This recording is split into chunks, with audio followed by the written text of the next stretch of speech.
Today we are going to start our new session. और यहाँ पर हम पढ़ेंगे हमारे क्लास 10th का ज्योग्राफी का पहला चैप्टर 1। तो जो चैप्टर 1 है ज्योग्राफी का, जो क्लास 10th बोर्ड एग्जाम के लिए है, उसका नाम रिसोर्सेज एंड डेवलपमेंट है।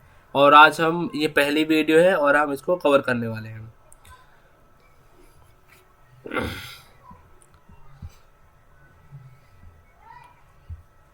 तो सबसे पहले सवाल आता है कि रिसोर्सेज क्या होते हैं और वो कैसे हमारे लिए डेवलपमेंट का एक रास्ता बनते हैं। तो मैं आपको बताता हूँ ये किस किस तरीके से कनेक्टिविटी एक डेवलप करते हैं, कि चैप्टर हमें क्या बताना चाहता है और हमें क्या इसमें पढ़ने को मिलेगा। देखो बच्चों, सबसे पहले तो ये जानो कि रिसोर्सेज जो होते हैं वो होते क्या हैं। वैसे तो मैं बताने वाला हूँ आपको अभी आगे। तो रिसोर्सेज लाइक हर वो चीज़ जो हमें सेटिस्फाई करती है, ठीक है, हमारे नीड्स को फुलफ़िल करती है, हमारे ज़रूरतों को पूरा करती है, वो आपके रिसोर्सेज होते हैं, संसाधन होते हैं। अब यहाँ पर वो हमारा डेवलपमेंट कैसे करते हैं, मैं इसका एक एग्जांपल लूँगा। जैसे कि मान लो कोल है, जो कोयला होता है वो हमारा एक रिसोर्सेज है, ठीक है। अब वो आगे जाकर, ठीक है, कार्बन होता है एंड कार्बन से फिर हमें बहुत सारे ऐसे प्रोडक्ट मिलते हैं जो हमारे डेवलपमेंट में यूज़ होते हैं। लाइक हम कार्बन एक्सपोर्ट भी करते हैं बाहर विदेशों में, जो कि हमारे कंट्री को रेवेन्यू देता है, ठीक है, उनकी इनकम जनरेट करने, as a nation income generate करने में हेल्प करता है। तो एक प्रकार का डेवलपमेंट का पार्ट हो गया। अब ह्यूमन कैसे इससे डेवलप होते हैं वो मैं आपको बताता हूँ, ठीक है। अब रिसोर्सेज में देखो कई तरीके के रिसोर्सेज आ जाते हैं, वो बायोटिक भी होते हैं, अबायोटिक भी होते हैं। कहने का मतलब क्या होता है, आगे हम इसको पढ़ेंगे कि बायोटिक अबायोटिक क्या होते हैं। अब बायोटिक मतलब अबायोटिक का मतलब या बायोटिक मतलब क्या होगा, जैसे मैं बताता हूँ। अबायोटिक का एग्जांपल मैं देता हूँ। जैसे मान लो कि लाइक रिवर हो गई, ठीक है, या पहाड़ हो गए, वो भी हमारे लिए एक रिसोर्स है। नेचर जो हो गया, ठीक है, वो हमारे लिए एक रिसोर्स है और वो हमारे लिए कहीं ना कहीं डेवलपमेंट का एक पार्ट होता है, ठीक है। तो इस तरीके से हमें यहाँ पढ़ना है कि रिसोर्सेज और उसके साथ डेवलपमेंट कैसे जुड़ा हुआ है। एक इसमें इंटरेस्टिंग मुद्दा है एजेंडा 21, उसके बारे में भी हम इसी में डिस्कस करेंगे। तो चलो एक एक करके शुरू करते हैं। Everything available in our environment which can be use to satisfy our need provided. अब यहाँ देखो ये इंपॉर्टेंट चीज़ है, जो भी हमारी नीड्स को सेटिस्फाई करता है, जो भी हमारे इन्वायरमेंट में अवेलेबल है। लेकिन यहाँ पर ये कीवर्ड है कि वो टेक्नोलॉजिकल एसेसिबली होना चाहिए, एसेसिबल होना चाहिए, इकोनॉमिकली फिजिबल होना चाहिए और कल्चरल एक्सेप्टेबल होना चाहिए। Can be term as resource. कहने का मतलब सिंपल सा है, ये रिसोर्स की एक डेफिनेशन है। ये पूरा जो 5 लाइनों में है, ये आपके रिसोर्स की एक प्रॉपर डेफिनेशन बनती है कि हर वो चीज़ जो एनवायरनमेंट में अवेलेबल है, जो हमारी सेटिस्फाई कर सकती है हमारी नीड्स को, और वो टेक्नोलॉजिकल असेसेबल होनी चाहिए। यानी कि ऐसी टेक्नोलॉजी होनी चाहिए जो उसे बना सके, उसे एक्सेस कर सके, इकोनॉमी फिजिबल होनी चाहिए। इसका मतलब वो इतना भी महंगा नहीं होना चाहिए कि आम जनता के एक कह सकते हैं औकात के बाहर हो जाए, ऐसा भी नहीं होना चाहिए। प्राइस उसका एक इंटरमीडिएट लेवल पर होना चाहिए और कल्चरल ही एक्सेप्टेबल भी होना चाहिए। यानी कल्चर किसी भी कंट्री का उसे एक्सेप्ट करता हो। तो हर वो चीज़ जो इन तीनों पॉइंट को सेटिस्फाई करे, हमारी नीड्स को सेटिस्फाई करे, इन्वायरमेंट में अवेलेबल हो, उसको रिसोर्स कहेंगे, ठीक है। ये हमारी प्रॉपर इसकी डेफिनेशन हो गई। अब यहाँ पर देखो, यहाँ पर कितना बढ़िया डायग्राम बनाकर दिखाया गया है। इसका मतलब क्या है, सिंपल सी बहुत ही सिंपल सा चीज़ है। इसमें ह्यूमन बीइंग बीच में है, ठीक है। अब ह्यूमन बीइंग क्या करता है, फिजिकल इन्वायरमेंट से भी इंटरेक्ट करता है, यानी नेचर से भी इंटरेक्ट करता है, वो टेक्नोलॉजी से भी इंटरेक्ट करता है और वो इंस्टीट्यूशन से भी इंटरेक्ट करता है। यानी ह्यूमन बीइंग जो है एक तरीके का ट्रायंगल क्रिएट करता है। ये रिलेशन बता रहा है कि एक ह्यूमन बीइंग टेक्नोलॉजी, इंस्टीट्यूशन और फिजिकल इन्वायरमेंट, इन तीनों से इंटरेक्ट करता है। यानी इन तीनों में एक चीज़ कॉमन है, ह्यूमन बीइंग, ठीक है। तो यहाँ पर बताया गया है interdependent relation between nature, technology and institution. तो इन तीनों ही चीज़ों का आपस में एक इंटरडिपेंडेंट, ठीक है, रिलेशनशिप है इन तीनों ही का ही। किसके साथ, ह्यूमन बीइंग के साथ, ठीक है। आगे बढ़ते हैं जरा, एक मिनट, ठीक है, यहाँ से पढ़ना है हमें। आगे है the process of the transformation of things available in our environment involve interdependent relation between the nature technology and institution. Again जैसे मैंने कहा कि किसी भी चीज़ का अगर ट्रांसफॉर्मेशन होता है जो कि हमारे एनवायरनमेंट में अवेलेबल है, तो वो आपस में एक दूसरे के ना पूरक होते हैं, कहते हैं डिपेंडेंट होते हैं। और ये जो रिलेशन बताता है वो तीन चीज़ों को बताता है, जैसे मैंने अभी बताया, नेचर का, टेक्नोलॉजी का और इंस्टीट्यूशंस का। ठीक है, humans beings interact with nature through technology and create institution to accelerate their economic development. कहने का मतलब क्या है कि ह्यूमन बीइंग, यहाँ पर मेन चीज़ क्या है मैं आपको बता देता हूँ एक बार, एक मिनट। मेन चीज़ यहाँ पर देख लो एक बार कि जो ह्यूमन बीइंग है, ठीक है, वो इंटरेक्ट करते हैं किसके साथ, वो करते हैं नेचर के साथ। ठीक है, और वो किसके साथ, किस किस का इस्तेमाल करके करते हैं, टेक्नोलॉजी का इस्तेमाल करके, कोई इंस्टीट्यूशन क्रिएट करके। ठीक है, उनका पर्पस क्या होता है, ताकि वो एक्सेलरेट कर सकें हमारी मतलब अपनी या हमारी इकोनॉमिक डेवलपमेंट को। सिंपल सा मैं आपको एग्जांपल देता हूँ, देखो क्या है। अब पहले के ज़माने में ट्रेडिशनल फार्मिंग होती थी। ट्रेडिशनल फार्मिंग का मतलब होता है पारंपरिक खेती होती थी, जिसमें क्या होता था, लोग हल चलाकर इन सब की मदद से खेती किया करते थे। बट आज के टाइम में इंसान जो है टेक्नोलॉजी से इंटरेक्ट होकर नए नए इंस्टीट्यूशन को बनाकर, अब आजकल मशीनें आ गई हैं, आजकल एक्सटेंसिव फार्मिंग हो रही है, यानी कि अब अलग अलग केमिकल्स का प्रयोग करके जो पैदावार है उसे बढ़ाया जा रहा है, उसके लेवल को बढ़ाया जा रहा है। किस लिए, ताकि वो एक्सेलरेट कर सके अपनी इकोनॉमिक डेवलपमेंट को। तो इस पॉइंट में ये बताया गया कि इंसान जो है अब मशीनों का प्रयोग करके अपनी इकोनॉमिक डेवलपमेंट को आगे तक ले जा रहा है। मैंने कहने का ये मतलब है सिंपल सा कि क्या आपको ऐसा लगता है या आप ये सोचते हो कि रिसोर्सेज जो हैं वो फ्री गिफ्ट हैं? तो देखो, ऐसा अगर आप सोच रहे हो तो बिल्कुल आप गलत सोच रहे हो, क्योंकि अगर आप ह्यूमन को भी देखोगे ना तो वो भी एक प्रकार का फंक्शन होता है। ह्यूमन एक्टिविटी भी एक फंक्शन होती है। रिसोर्स जो है एक फंक्शन होता है ह्यूमन एक्टिविटीज़ का। और मैं आपको बता दूं कि ह्यूमन बीइंग्स जो होते हैं वो भी एक एसेंशियल कंपोनेंट है रिसोर्स के। आप इकोनॉमिक्स में पढ़ते होगे, आपने इकोनॉमिक्स में पढ़ा भी होगा कि human people as a resources. तो इंसान भी एक प्रकार का रिसोर्स होता है। ठीक है, तो उसको इस तरीके से ये समझना चाहिए कि रिसोर्स कोई फ्री के नहीं है। ठीक है, वो एक तरीके से वो ख़त्म हो जाएंगे, उसके बाद जो हमारी नीड्स को सेटिस्फाई कर रहे हैं वो चीज़ नहीं मिलेगी फिर। ठीक है, वो वापस नहीं होने वाला। और कई सारे ऐसे रिसोर्सेस होते हैं जो नॉन रिन्यूएबल होते हैं। इट मीन्स कि वो बहुत ज़्यादा अधिक टाइम लेते हैं, 5000 वर्ष, 5 लाख वर्ष, इतना ज़्यादा टाइम ले लेते हैं अपने आप को रिन्यू करने में। तो हमें समझना होगा कि कितने स्कार्स होते हैं रिसोर्स, कितनी कमी है रिसोर्सेज की, और हम इस तरीके से वेस्ट नहीं कर सकते उन रिसोर्सेज को। ठीक है, they transform material available in our environment into resource and use them. उनको ट्रांसफॉर्म करना होगा, मटेरियल जो भी अवेलेबल है इन्वायरमेंट में, रिसोर्स के अंदर उनको यूज़ करना होगा। उनको यूज़ इस तरीके से करना ताकि वो बेनिफिट हो और आगे की फ्यूचर जनरेशन के लिए भी वो पास ऑन हो सकें। ठीक है, अब यहाँ पर है कि रिसोर्सेज को क्लासीफाई किया गया है कुछ वेज में, जैसे कि on the basis of origin, biotic और अबायोटिक। ठीक है, तो इसको पहले पढ़ लेते हैं। देखो, 4 प्रकार के यहाँ पे क्लासिफिकेशन की गई है। कौन कौन सा? On the basis of origin, biotic और अबायोटिक।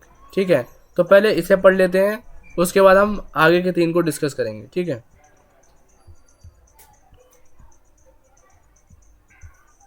यहाँ पर एक चार्ट के माध्यम से कुछ आपको समझाने की कोशिश की गई है।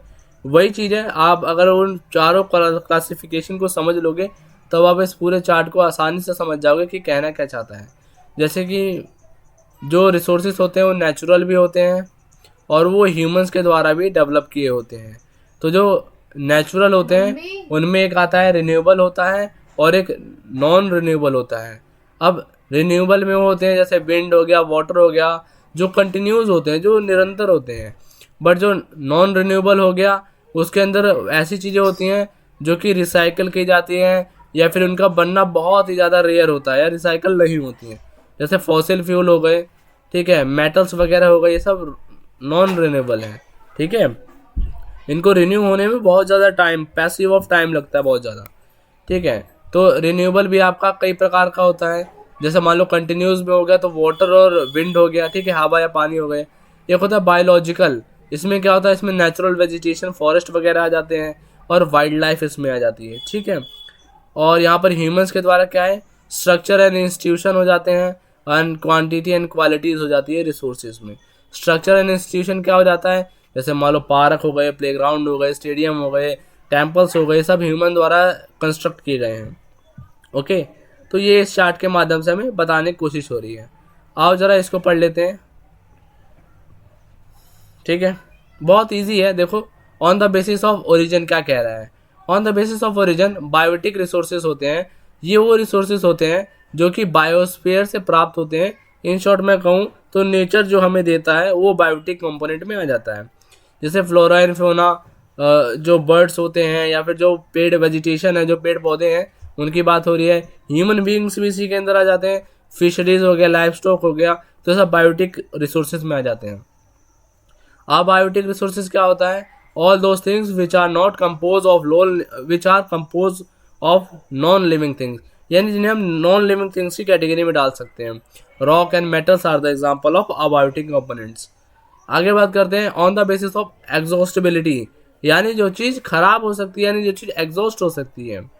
जैसे एक होता है renewable resources, the resources which can be renew और reproduce by the physical, chemical and mechanical process are known as renewable और रिप्लेसेबल रिसोर्सेज। इसका मतलब सिंपल है, आप पढ़ते ही समझ सकते हो। इसका मतलब सिंपल सा है कि हर वो रिसोर्स जो कि रिन्यू हो सकते हैं या रिप्रोड्यूस हो सकते हैं, ठीक है, वो आ सकते हैं, दोबारा आ सकते हैं, बन सकते हो किस किस के प्रोसेस से, फिजिकल, केमिकल या मैकेनिकल प्रोसेस से ऐसा संभव हो कि वो रिन्यू हो जाए, उनको रिन्यूएबल रिसोर्स या फिर इसका दूसरा नाम क्या अल्टरनेटिव रिप्लेसमेंट रिसोर्स, रिप्लेसमेबल रिसोर्सेस होता है। जैसे उदाहरण देखते हैं सोलर एंड विंड एनर्जी।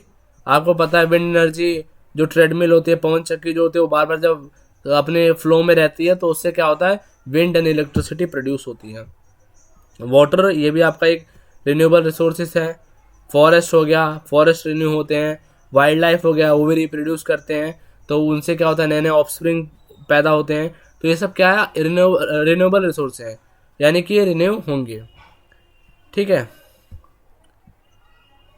अब अगला क्या है कि नॉन रिन्यूएबल रिसोर्सेज, वो चीज, अब इसका अपोजिट होगा, वो चीज़ जो बहुत ही ज़्यादा वेरी लॉन्ग जोग्राफिकल टाइम लेता है आने में, जो कि अगर होने में, इट मीन्स कि उनका जब अस्तित्व होगा तो बहुत लंबे समय के बाद आए होंगे, 1-2 दिन में या 1-2 साल में या फिर 10, यहाँ तक कि 100 साल के अंदर भी वो नहीं बने हैं, उनको बनने में हज़ार लाखों साल लगे हुए हैं।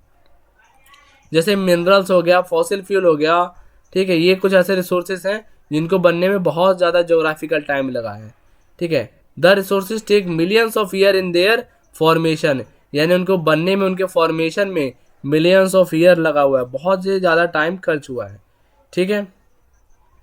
आगे देखते हैं, आगे है on the basis of ownership.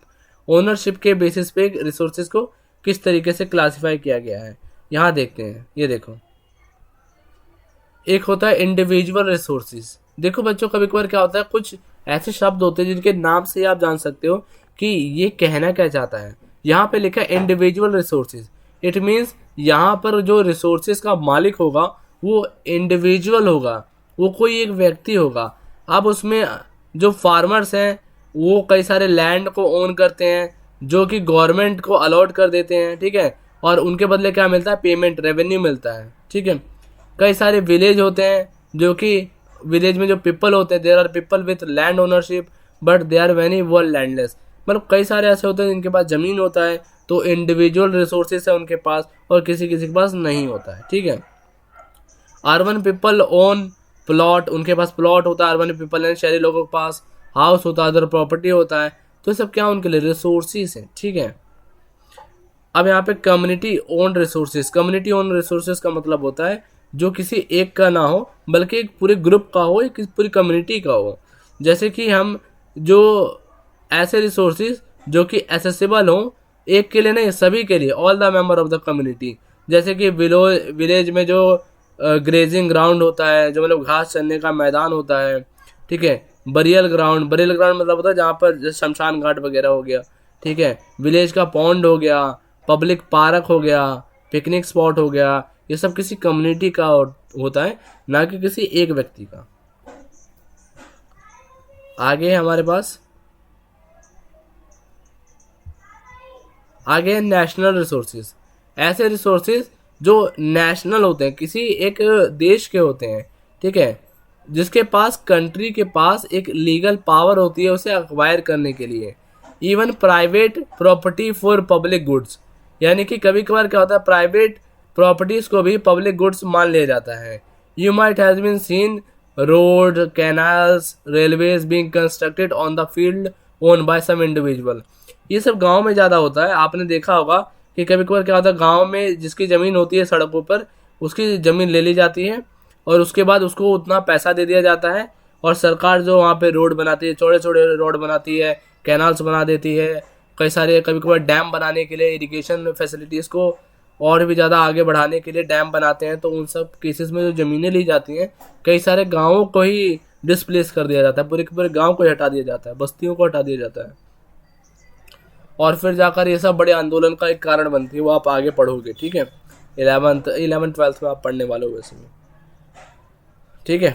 अच्छा, हम कहाँ थे, तो ये सारी जो चीज़ें होती हैं वो एक नेशनल के अंदर आती हैं, जो रेलवेज होते हैं, कैनाल्स होते हैं, रोड होते हैं, जो कि कोई एक देश जो है ओन करता है, ठीक है।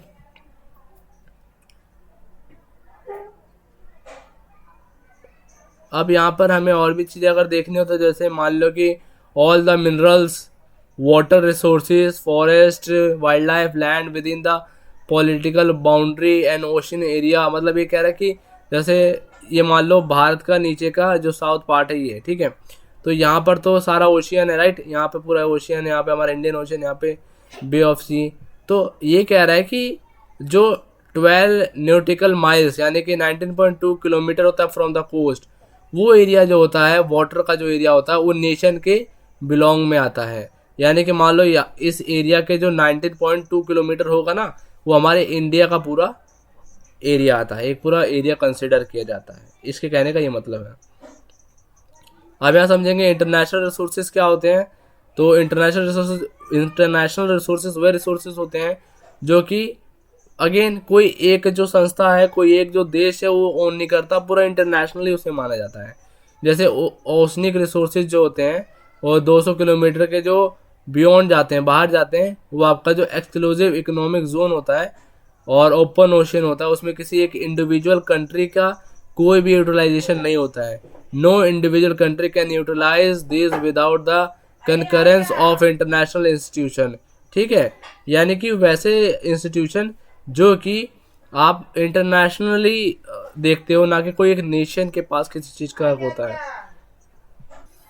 हाँ, तो आगे बढ़ते हैं। On the basis of status and development, अब इसके देख लेते हैं।